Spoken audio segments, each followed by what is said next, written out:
नमस्कार, मैं हूं आपके साथ अजय। देश में कोरोना केसेस काफी बढ़ रहे हैं। ऐसे में मास्क सबसे बड़ा हथियार है और हम आपसे बार बार अपील करते हैं कि आप मास्क पहनिए। इसको लेकर न्यूज़ 18 ने एक मुहिम शुरू की है, मास्क और इंडिया। आप खुद से ये प्रण लीजिए कि जब तक ये हमारी महामारी है, आप मास्क नहीं उतारेंगे, मास्क को ठीक से पहनेंगे। मास्क है, ये मजाक नहीं है। और इस बीच अब करते हैं बात खबरों की। दिल्ली से बड़ी खबर है। यहां पर ट्विटर के दफ्तर में सीबीआई पहुंची है इन्वेस्टिगेशन के लिए।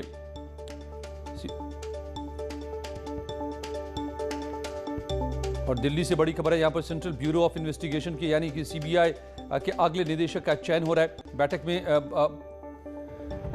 प्राइम मिनिस्टर मोदी की अध्यक्षता वाली ये समिति बैठक कर रही है।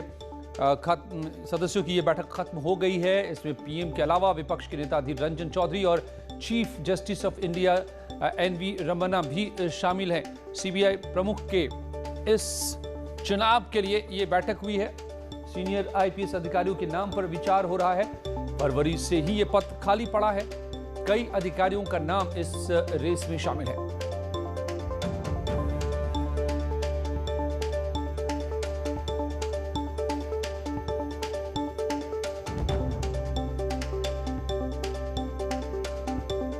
तो आपको बताएं कि सीबीआई डायरेक्टर के लिए नाम पर मुहर लगनी है और इसी को लेकर बड़ी बैठक है।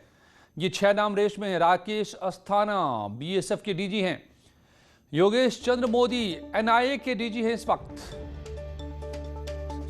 सीबीआई निदेशक के नाम पर बैठक हुई है। इसमें प्राइम मिनिस्टर के अलावा सीजेआई और नेता विपक्ष भी बैठे हैं। शंकर आनंद हमारे संवाददाता मेरे साथ जुड़े हैं। शंकर, क्या अपडेट? देखिए, कौन बनेगा सीबीआई का डायरेक्टर, इस मसले पर आज एक बेहद महत्वपूर्ण बैठक चल रही थी। जो बैठक शाम में 6:30 बजे स्टार्ट हुई और तकरीबन 90 मिनट तक ये महत्वपूर्ण बैठक चली, जिसमें कि कई नामों पर चर्चा हुई और जिसमें जो 3 नाम प्रमुख तौर पर सेलेक्ट हुए हैं, जिस पे चर्चा होगी, वो 3 नाम में सबसे पहला नाम है एचसी अवस्थी, जो उत्तर प्रदेश के डीजीपी हैं। उनके नाम पर भी बाकायदा चर्चा हुई है। और 3 नाम जो है, जिसमें कि एक एसएसबी के डीजी आरके चंद्रा और वीएसके कामुदी आईपीएस ऑफिसर, इन 3 नाम पर चर्चा हुई, जिसमें कि सबसे प्रबल दावेदार अब उत्तर प्रदेश के डीजीपी माने जा रहे हैं एचसी अवस्थी। तो एक तरह से कहा जा सकता है कि आज देर रात तक इस मामले पर एसीसी का जो फैसला है, जो अंतिम मुहर है, वो लग सकती है। और कहीं न कहीं इस मामले में सबसे जो प्रबल दावेदार बन के निकले हैं एचसी अवस्थी, उत्तर प्रदेश के डीजीपी, तो हो सकता है कि ये सीबीआई के डायरेक्टर बन सकते हैं। कहीं न कहीं ये सबसे बड़े छुपे रुस्तम कहा जा सकता है कि इस पूरे जो आज दिन भर की जो एक चर्चा का केंद्र में बने रहे, कई अधिकारियों के नाम पर चर्चा हो रही थी, लेकिन एचसी अवस्थी का, जिसके बारे में आज सुबह में ही न्यूज़ 18 ने बताया था कि वो छुपे रुस्तम हो सकते हैं, उनके नाम पर भी चर्चा हो सकती है। तो कहीं न कहीं जो कई अधिकारियों के नाम पर चर्चा हुई, उसमें से उत्तर प्रदेश के डीजीपी के नाम, उन 3 नामों में से एक नाम चयन किया गया, जैसा कि हमारे सूत्र बताते हैं। और वो सूत्र ये भी बताते हैं कि इन 3 नामों में से एक नाम पर फैसला होगा, यानी कि उत्तर प्रदेश के डीजीपी। तो शंकर, ये बहुत बड़ी खबर आप बता रहे हैं और खास करके यूपी के लिहाज से कि यूपी के डीजीपी इस पर मौजूदा जो है एचसी अवस्थी, वो बनाए जा सकते हैं सीबीआई के डायरेक्टर। रेस में सबसे आगे इस वक्त वहीं, और उनके नाम पर लग सकती है मुहर। जो बैठक हुई है अभी प्राइम मिनिस्टर, सीजेआई और नेता विपक्ष के बीच में। शंकर, क्या वजह ये जानकारी आ पा रही है? क्या खास बातें एचसी अवस्थी में जिसकी वजह से वो रेस में आगे बढ़ते नजर आ रहे हैं? देखिए, आज जिस तरह से बकायदा 90 मिनट का जो लगभग वो बैठक हुई है, 90 मिनट की बैठक में कई नामों पर चर्चा हुई, जिसमें कि कई बड़े जो देश के नामी आईपीएस अधिकारी हैं, उनके नाम पर चर्चा हुई थी। लेकिन जो नाम जो फहरिस्त है, उस फहरिस्त में जैसे राकेश अस्थाना का नाम भी था, वाईसी मोदी का नाम था, इसके साथ ही सुबोध कुमार जायसवाल जो सीआईएसएफ के डीजी हैं, उनके नाम।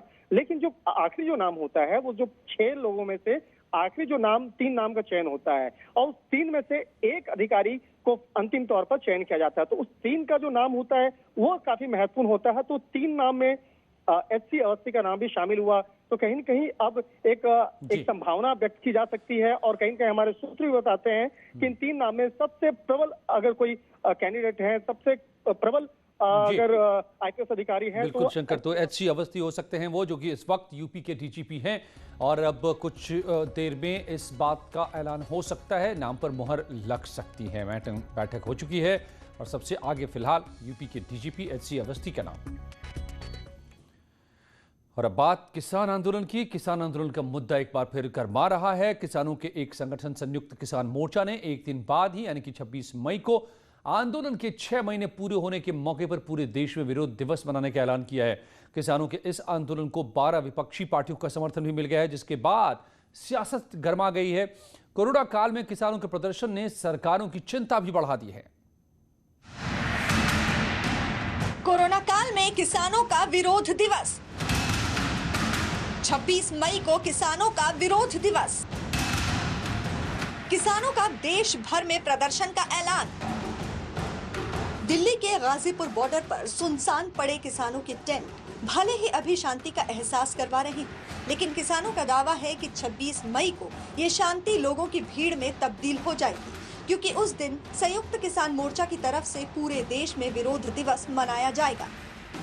रही किसान आंदोलन की बात और 26 तारीख की बात, पूरे देश के अंदर मजबूती से लोग, चाहे पंजाब से हो, चाहे हरियाणा से हो, चाहे यूपी से हो और अन्य राज्यों से भी, आज 24 तारीख है और लगातार 26 तारीख तक यहाँ पर आपको पैर टेकने की जगह नहीं बचेगी। इससे पहले किसानों ने 12 मई को पीएम मोदी को चिट्ठी लिखकर केंद्र सरकार से दोबारा चर्चा शुरू करने की अपील की थी, लेकिन चिट्ठी पर कोई फैसला होता उससे पहले ही किसानों ने विरोध दिवस मनाने का फैसला कर लिया, जिसके मुताबिक संयुक्त किसान मोर्चा ने 26 मई को देश भर में विरोध दिवस मनाने का ऐलान किया, जिसे 26 मई को आंदोलन के 6 महीने पूरे होने के मौके पर किया जाएगा। एक तरफ पूरा देश कोरोना और उसके बाद ब्लैक फंगस के कोहराम से जूझ रहा है और दूसरी तरफ कई राज्यों में किसान आंदोलन के लिए एक जगह पर जुटने का दावा कर रहे हैं। जाहिर तौर पर जिस वक्त पूरा देश कोरोना काल, कोरोना संकट से जूझ रहा है, उस वक्त एक बार फिर से किसान आंदोलन का जो मुद्दा है वो गरमा गया है और दिल्ली के गाजीपुर बॉर्डर का नज़ारा हम आपको दिखा रहे हैं। लंबे वक्त से कई महीनों से लगातार किसान जो है यहाँ पर डटे हुए हैं अपने। और योग गुरु स्वामी रामदेव ने इंडियन मेडिकल एसोसिएशन और फार्मा कंपनियों से सीधे सीधे 25 सवाल पूछकर नया विवाद पैदा कर दिया है। उन्होंने कई बीमारियों के संबंध में स्थायी इलाज पूछा है। इससे पहले रामदेव ने डॉक्टर्स पर किए अपने बयान पर माफी मांगी थी, लेकिन फिर बीमारियों पर पूछे गए 25 सवालों से एक और बहस छेड़ दी है।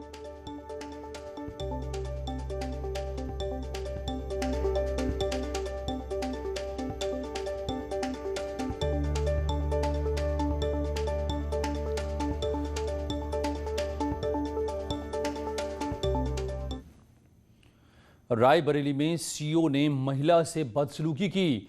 यहां कलेक्ट्रेट में एक महिला अपनी फरियाद लेकर आई थी, क्योंकि आज रायबरेली कलेक्ट्रेट में डिप्टी सीएम दिनेश शर्मा यहां पहुंचे थे। महिला अपनी फरियाद डिप्टी सीएम के सामने पहुंचाना चाहती थी, मगर सीओ महिपाल पाठक ने महिला को डांट कर अलग कर दिया।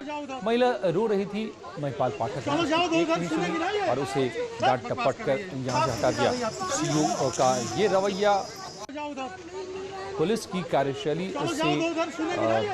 पर सवाल उठाता है। चलो जाओ उधर, चलो जाओ उधर, सुनेगी ना ये बकवास कर रही है। चलो जाओ उधर,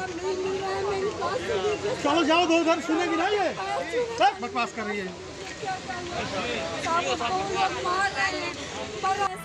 हम लोग को जीने नहीं दे रहे हैं, इतना ज्यादा परेशान कर चुके हैं। कौन है? बोलते हैं कल हम शपथ ग्रहण करेंगे। कहाँ से आप आई हैं? हम कदागन थाने में। कौन है बलराम यादव? बलराम यादव प्रधानी जीत चुके हैं, अब वो बोल रहे हैं कल शपथ ग्रहण करने के बाद बताते। और रायबरेली के एसपी श्लोक कुमार जुड़े हुए हैं इस वक्त मेरे साथ। श्लोक जी, मैं स्टूडियो से अजय वत्स बोल रहा हूं। ये जो तस्वीर आई हुई है, महिला को जिस तरह से सीओ साहब फटकार कर बिना उसकी बात सुने हटा रहे हैं, क्या ये बताता है, कैसे पहुंचे लोग अपना फरियाद पहुंचाने नेताओं तक? देखिए, ये प्रकरण जो है इन महिला के पक्ष से भी और दूसरे पक्ष से भी, दोनों एक ही परिवार के लोग हैं जिन्होंने एक दूसरे पे मुकदमा दर्ज करवाया था और उसी के संबंध में इनकी कुछ समस्या थी। हालांकि इनके तरफ से जो मुकदमा दर्ज है उसमें 3 लोगों को गिरफ्तार भी किया जा चुका है।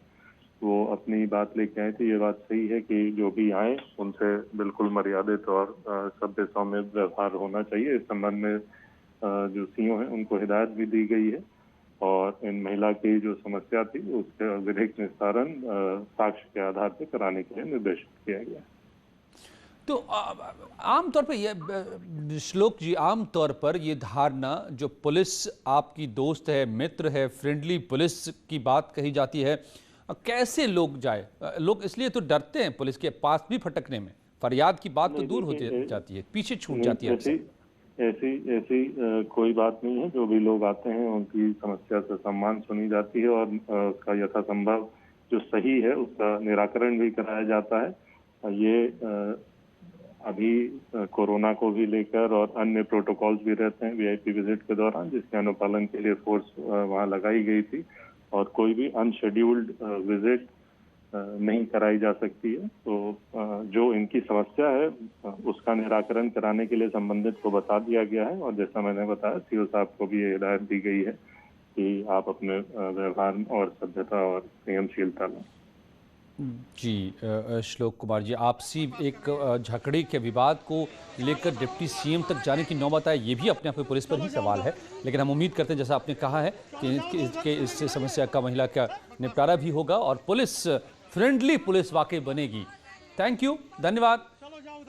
एसपी रायबरेली श्लोक कुमार का कहना कि हिदायत दी गई है सीईओ को, पुलिस को फ्रेंडली व्यवहार करना चाहिए, लेकिन क्या अक्सर ऐसा हो पाता है? और कोरोना संक्रमण की तीसरी लहर में बच्चों के ज्यादा प्रभावित होने की बातें कही जा रही है। हालांकि अब स्वास्थ्य मंत्रालय की ओर से किए गए प्रेस कॉन्फ्रेंस में यह साफ किया गया है कि अभी तक इन बातों को लेकर के कोई ऐसे सबूत नहीं मिल रहे हैं जिससे परेशान होने की जरूरत हो। स्वास्थ्य मंत्रालय की प्रेस कॉन्फ्रेंस में एम्स के निदेशक डॉक्टर रणदीप गुलेरिया ने कहा है कि बहुत दिनों से कहा जा रहा है कि तीसरी लहर में बच्चे प्रभावित होंगे, लेकिन पीडियाट्रिक एसोसिएशन ने कहा है कि ये तथ्यों पर आधारित नहीं है। बच्चों को इससे ज्यादा खतरा होगा, इस बात के कोई सबूत नहीं है, इसलिए पैनिक होने की जरूरत नहीं है। एक वर्ग जिसमें बहुत कम केसेस आए हैं या जो बच के रहा है, जिनमें केसेस अगर आए तो बहुत माइल्ड रहे हैं, वो बच्चों में है और वायरस तो वही है। इसलिए ये कहना कि अब अगले वेव में बच्चों के बहुत सीरियस होंगे या बच्चों में डेथ ज़्यादा होंगी, ये साइंटिफिकली ठीक नहीं लगता है। दूसरी चीज़ ये है कि तैयारी हमें करनी चाहिए, क्योंकि जो हाइपोथेसिस है लोगों का वो ये है क्योंकि बच्चे अभी प्रोटेक्टेड हैं, उनमें केसेस ज़्यादा हो सकते हैं, क्योंकि अभी तक वो घर पे रहे हैं, स्कूल पे नहीं गए हैं या कॉलेजेस में लोग बच्चे नहीं गए हैं, और जब ये स्कूल और कॉलेजेस खुलेंगे, बच्चे आपस में मिलेंगे तो शायद केसेस बढ़ सकते हैं। भारत में रूस की वैक्सीन स्पुतनिक वी का उत्पादन शुरू हो गया है। आरडीआईएफ और भारतीय कंपनी पैनेशिया बायोटेक ने ये घोषणा की है। हिमाचल के बड्डी में निर्माण शुरू किया गया है। जैसे ही पहली खेप तैयार होगी, इसे क्वालिटी कंट्रोल के जरिए रूस भेजा जाएगा। भारत में सालाना 10 करोड़ स्पुतनिक वी डोज का उत्पादन होगा। मुख्तार अंसारी की आज मऊ की कोर्ट में पेशी हुई। ये पेशी वीडियो कॉन्फ्रेंसिंग के जरिए थी। सुनवाई के दौरान मुख्तार अंसारी ने कोर्ट में कहा कि उसके बैरक में टीवी नहीं है, इसलिए उसे टीवी चाहिए। मुख्तार अंसारी ने जेल में टीवी लगवाने की मांग की है। पेशी के दौरान मुख्तार अंसारी ने कोर्ट में कहा कि उसके बैरक में टीवी लगाई जाए। मुख्तार का कहना है कि बांदा जेल के बाकी बैरक में टीवी लगा हुआ है, इसीलिए उसके बैरक में भी टीवी होना चाहिए। मुख्तार अंसारी मऊ कोर्ट में वीडियो कॉन्फ्रेंसिंग के जरिए पेश हुआ था, जहां उसने कोर्ट में अर्जी दी कि उसे अपने परिजनों से बात करनी है। जेल प्रशासन उसकी परिजनों से और उसके वकीलों से बात करवाए।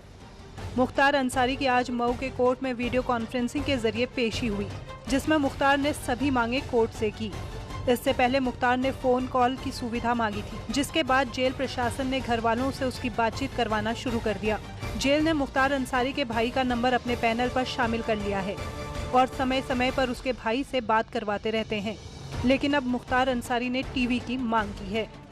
बीते समय मिल रही सुविधाओं के बारे में भी मुख्तार ने कहा कि उसे पहले टीवी की सुविधा मिलती थी, लिहाजा उसे फिर बैरक में टेलीविज़न दिया जाए।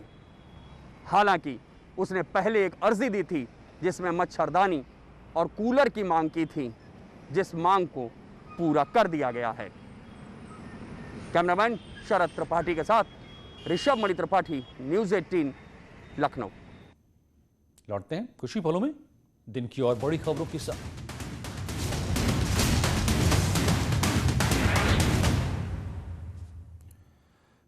सीएम योगी लगातार एक्शन में हैं। सीएम फिलहाल वाराणसी में है। यहां सबसे पहले पहुंचकर सीएम ने राजन मिश्र वार्ड का निरीक्षण किया। इसके बाद बीएचयू के डीआरडीओ हॉस्पिटल में पहुंचे। यहां लोगों से हालचाल भी जाना, काशी के लोगों के लिए इलाज की सुविधाओं की समीक्षा की, दवाइयों से लेकर इंजेक्शन तक हर चीज की जानकारी ली। इसके बाद सीएम ने बीएचयू में बने कोविड कमांड सेंटर का भी निरीक्षण किया और अधिकारियों को जरूरी दिशा निर्देश दिए।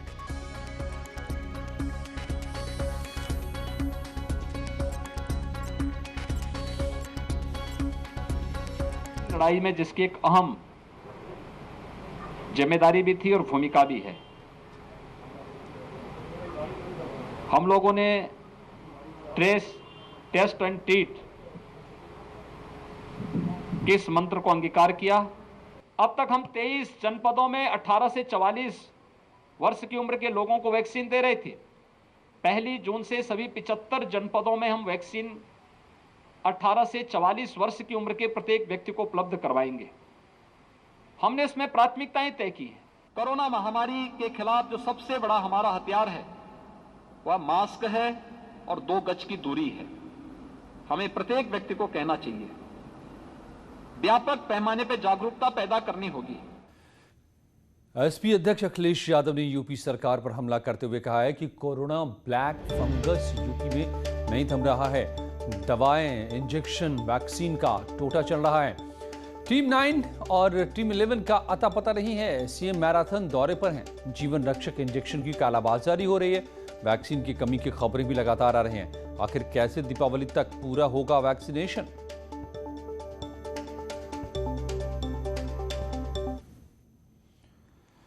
और पीलीभीत में एक महिला ने अपनी पति की दूसरी शादी में हंगामा खड़ा कर दिया। मामला पूरनपुर इलाके का है, जहां महिला ने अपने पति की शादी में हंगामा किया, जिसके बाद शादी रोकनी पड़ी। महिला अपने साथ पुलिस को भी लेकर गई थी। विवाद बढ़ा तो पुलिस ने महिला के पति को पकड़ लिया और उसे थाने ले गए। हालांकि कुछ देर की पूछताछ के बाद पुलिस ने उसके पति को छोड़ दिया। महिला का आरोप है कि अभी उसका तलाक नहीं हुआ है, इसलिए दूसरी शादी गैर कानूनी है।